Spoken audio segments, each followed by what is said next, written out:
کیا بےنظیر بھٹو کے قتل میں امریکہ ملوث تھا؟ اور کیا جنرل پرویز مشرف کا بھی اس میں کوئی ہاتھ تھا؟ قیوم نظامی اس بارے میں کیا لکھتے ہیں، جانیے اس ویڈیو میں۔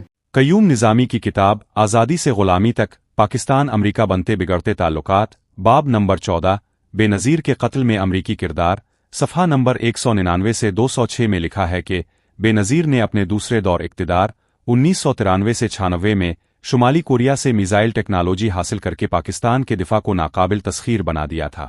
امریکہ بےنظیر کی پالیسیوں سے خوش نہ تھا، لہٰذا اسے دوسری بار بھی آئینی مدت پوری کرنے کا موقع نہ دیا گیا۔ جنرل مشرف کے طویل اقتدار کے بعد امریکہ نے محسوس کیا کہ مشرف دہشت گردی کے خلاف جنگ میں عوامی تائید اور حمایت حاصل نہیں کر سکے۔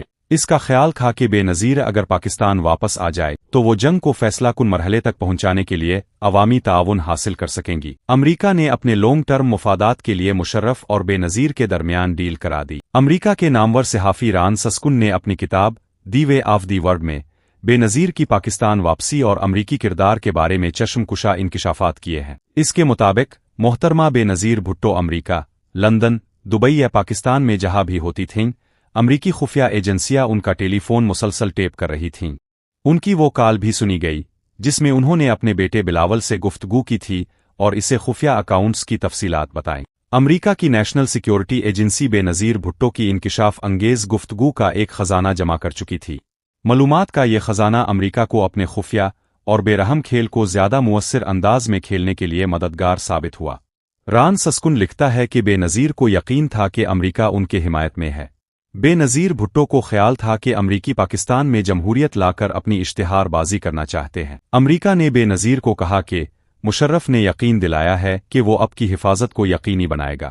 محترمہ بےنظیر بھٹو اور جنرل مشرف کے درمیان ہونے والی ایک ٹیلی فونک گفتگو میں بےنظیر بھٹو نے پرویز مشرف سے پوچھا کہ کیا امریکی عہدیداروں نے اب کے ساتھ گفتگو کی ہے کہ میری حفاظت اب کی ذمہ داری ہے؟ جنرل مشرف نے کہا کہ ہاں، کچھ لوگوں نے فون کیے ہیں، اور پھر ہنستے ہوئے کہا کہ امریکی میرے اور اب کے حوالے سے جتنی چاہی تجاویز دے سکتے ہیں اور انہیں ایسا کرنے دے۔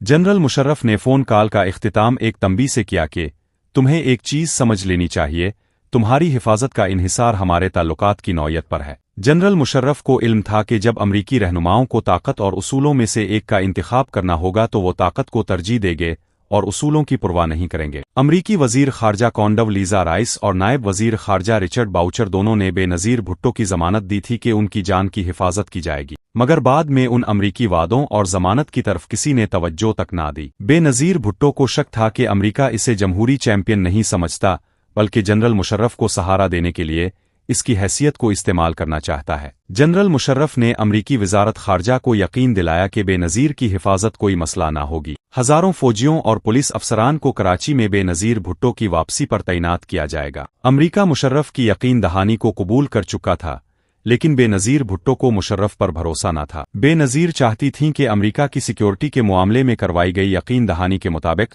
جنرل مشرف سے اس پر عمل کروائے، لیکن امریکی نائب صدر ڈک چینی نے بےنظیر بھٹو کی ٹیلی فون کال کا جواب تک دینا پسند نہیں کیا اور نہ اس نے مشرف کو امریکی یقین دہانی کے بارے میں زور دے کر کچھ کہا۔ اصل میں امریکی حکومت جنرل مشرف سے معاملات طے کر چکی تھی، بلکہ حد تو یہ ہے کہ آخری دنوں میں امریکی حکام بےنظیر بھٹو کو پاکستان آمد سے روکنا چاہتے تھے۔ کچھ لوگوں کا کہنا ہے کہ مشرف اور بےنظیر بھٹو کے درمیان طے ہونے والے معاملات میں یہ بات بھی شامل تھی کہ وہ الیکشن سے پہلے پاکستان نہیں آئیں گی، بلکہ الیکشن کے بعد آئیں گی۔ صحافی ران سسکن نے لکھا کہ امریکہ کو وہ سب کچھ کرنا چاہیے تھا جو بےنظیر بھٹو کی جان بچانے کے لیے ضروری تھا، چاہے وہ چند سیکرٹ ایجنٹس کے بھیجنے کی بات ہوتی یا بین الاقوامی سیکورٹی ٹیم بنانے کے اقدامات ہوتے تاکہ بےنظیر بھٹو الیکشن ڈے تک زندہ رہتی۔ نائب صدر ڈک چینی اور صدر بش نے ایک مرتبہ پھر اصولوں پر غاصبانہ اقتدار کو ترجیح دی اور ان دونوں نے مشرف کا ساتھ دیا۔ مشرف نے بےنظیر بھٹو کو اس معیار کی سیکیورٹی فراہم نہ کی جس کی ضمانت امریکہ نے دے رکھی تھی۔ سیاسی تجزیہ نگاروں کا خیال ہے کہ بےنظیر کی وطن واپسی پر عوام کے بے مثال پرجوش تاریخی استقبال کو دیکھ کر امریکہ اور مشرف خوف زدہ ہو گئے اور بےنظیر کو معیاری سیکیورٹی فراہم کرنے کے بجائے انہیں حالات کے سپرد کر دیا گیا۔